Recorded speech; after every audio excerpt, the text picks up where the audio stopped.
പതിനായിരങ്ങൾ കൊണ്ട് ഞാൻ എങ്ങനെ ജീവിക്കാനാണോ?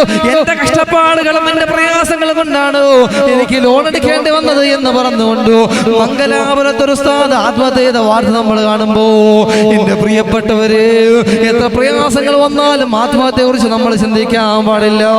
എനിക്ക് പറയാനുള്ള ചില മഹല്ല് കമ്മിറ്റിക്കാരോടാണോ, ചില പള്ളി പരിപാലനക്കാരോടാണോ, ലക്ഷങ്ങൾ ചിലവാക്കി പള്ളി മിനാരങ്ങൾ പണിയുമ്പോ ലക്ഷങ്ങൾ ചിലവഴിച്ചുകൊണ്ട് പള്ളിയുടെ ബാത്റൂമുകളോ പള്ളി മോടി പിടിപ്പിക്കാനും വേണ്ടി നിങ്ങൾ ചിലവാക്കുമ്പോ 1000 രൂപ ശമ്പളം കൂട്ടിത്തരണമെന്ന് നിങ്ങളോട് പറഞ്ഞാൽ ഒരിക്കലും തീരാത്ത ദാരിദ്ര്യത്തിന്റെ കഥ പറയുന്ന മഹല്ല് കമ്മിറ്റികളില്ലേ?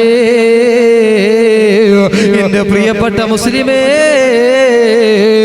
ഒരു ദിവസം വൈകിപ്പോയാ 100 കണക്കിന് കോളുകളും 1000കണക്കിന് കുറ്റപ്പെടുത്തലുകളോ 1000കണക്കിന് ഉപദേശങ്ങളുമായി കടന്നു വരുന്നവര് നിങ്ങളോട് ഒന്നേ പറയാനുള്ളൂ, ഈ കാണിക്കുന്ന ആവേശത്തിന്റെ ഒരു 10% ആത്മാർത്ഥത ഉസ്താദുമാരുടെ ശമ്പളത്തിന്റെ വിഷയത്തിലോ നിങ്ങൾ കാണിച്ചിരുന്നെങ്കിലോ എത്രയോ ദുരന്തങ്ങളാണ് മാറിപ്പോകുന്നതോ, എത്രയോ ദുരിതങ്ങളാണ് മാറാനത് കാരണമാകുന്നതോ.